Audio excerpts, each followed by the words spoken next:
A frail old body tilts backward in a barren, ochre-tinted wilderness. The ground beneath him is not soft earth, but something closer to bone, cracked and dry, as if the world itself has been starved. His robe clings to him in heavy folds, dark fabric pulled tight by the force of unseen hands. Around him, shapes crowd in, twisted limbs, clawed feet, elongated spines, wings that look less like feathers and more like torn leather. A club is raised. Another strikes. A third figure leans in with a grin that is not quite human. The saint's beard falls across his chest, pale against the violence around it, and his eyes are not fixed on his attackers, but somewhere far beyond them, as if already half gone from his own body. The sky above is neither blue nor black, but a sickly, faded color, as though even the heavens have withdrawn their attention. The scene feels frozen at the worst possible moment. Not at the climax of pain, but in the breath just before it deepens. There is no dramatic explosion of movement, no heroic struggle. Instead, there is a dreadful stillness, a sense that this beating has been happening for a long time and will continue long after we stop looking. The devils do not rush. They do not rage. They work with the calm, almost bored precision of executioners. Their forms are grotesque, yet strangely playful, as if cruelty has become a kind of game. The saint's thin hands are lifted in a half gesture that might once have been prayer, now warped into something closer to surrender. This image comes from a world where faith was not gentle. It was a world still haunted by plague, famine, and sudden death, where God was not a comforting whisper but a force as terrifying as any demon. In early 15th century Siena, where this painting was created, religion was not separate from daily life. It was the air people breathed. The artist we call the Master of Osservanza, often identified with Sassetta, worked in a Gothic tradition that prized sharp emotion, luminous color, and spiritual intensity over naturalism. His saints were not distant ideals. They were fragile, suffering bodies, meant to be felt as much as seen.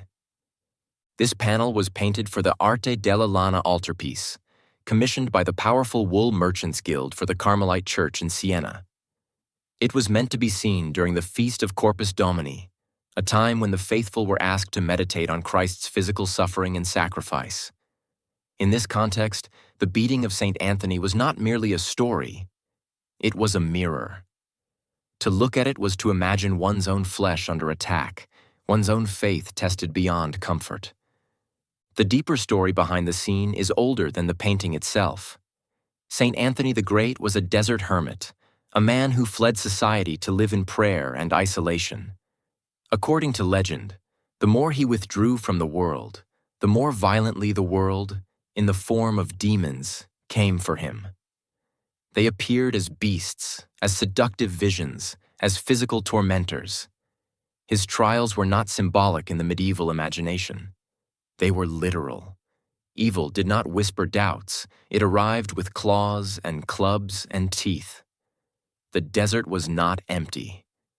It was crowded with invisible enemies. In this painting, Anthony is not shown triumphing. There is no beam of divine light breaking through the clouds.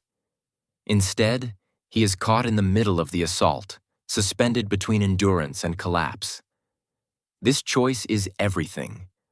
It transforms the story from one of victory into one of prolonged suffering. The saint's holiness is not proven by an escape, but by his willingness to remain inside the pain. Every element of the image reinforces this psychological tension.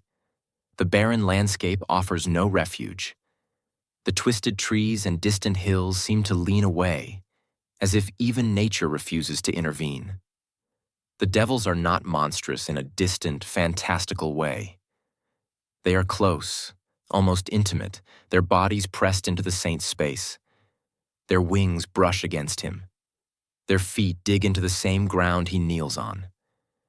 Evil here is not an abstract force. It is invasive, personal, and suffocating. Even the colors betray a kind of emotional decay.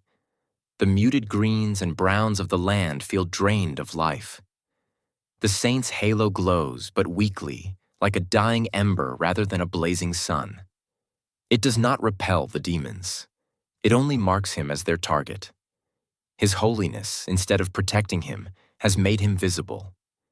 This is the first terrible truth the painting whispers. Devotion does not make you safe.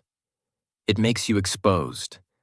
To look longer at the figures is to realize how deliberately the artist has blurred the boundary between the human and the monstrous.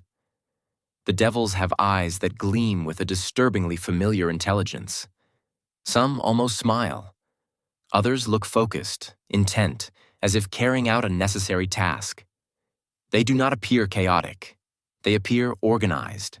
This is not hell as wild madness.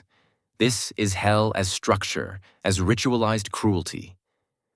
In a strange way, it mirrors the disciplined world of the monastery that St. Anthony chose. Both are governed by rules. Both demand endurance. Both require submission. The saint himself becomes a symbol of the human psyche under siege. His body is frail, his posture bent, but he is not screaming. His mouth is closed. His suffering is interior. This silence is perhaps more disturbing than any cry. It suggests a mind retreating inward, clinging to something invisible while the body is dismantled piece by piece. In this way, the painting moves beyond a religious story and into something universal. It becomes a portrait of what it feels like to be trapped inside one's own endurance, to be unable to escape, unable to fight back, and yet still somehow unwilling to let go.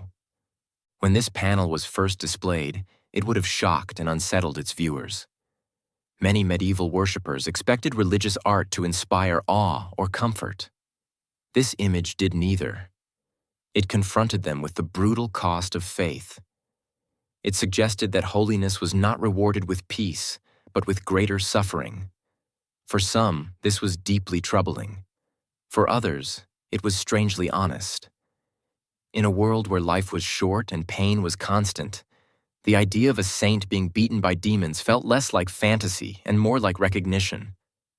Over time, as Renaissance ideals shifted toward harmony and beauty, works like this fell out of favor. The triptych was disassembled in the 18th century, its pieces scattered, one panel lost entirely. What remained was a fragment of a darker spiritual vision, a vision that did not fit comfortably into later ideas of art as refinement or pleasure. Yet this fragment is precisely what gives the painting its power today. It does not flatter us. It does not reassure us. It drags us into a moment of raw psychological terror and refuses to look away.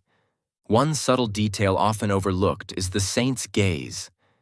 Though his head is turned slightly, his eyes do not seem fixed on any physical object. They drift upward and inward, as if he is looking through the world rather than at it. This is not a resignation. It is dissociation. The mind, overwhelmed by pain, has begun to detach from the body. In this tiny, almost invisible gesture, the artist captures something terrifyingly modern. The way trauma fractures consciousness, how the self escapes by breaking apart. And that may be the painting's final, most unsettling insight. The demons do not only attack Anthony's body, they attack his sense of self. They force him into a state where survival depends on becoming less present, less whole. His sanctity is not a shield, it is a wound.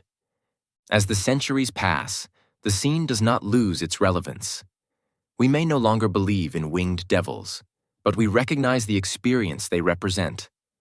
Anxiety, guilt, addiction, despair. These forces still gather around us in moments of weakness. They still strike when we are alone. They still demand our attention, our energy, our very identity. Like St. Anthony, we often endure rather than escape. In the end, the painting does not tell us that suffering will be redeemed. It only shows us that it exists, unrelenting and intimate. It leaves us standing in that barren landscape, watching a man be broken by invisible hands, and asks a question it never answers.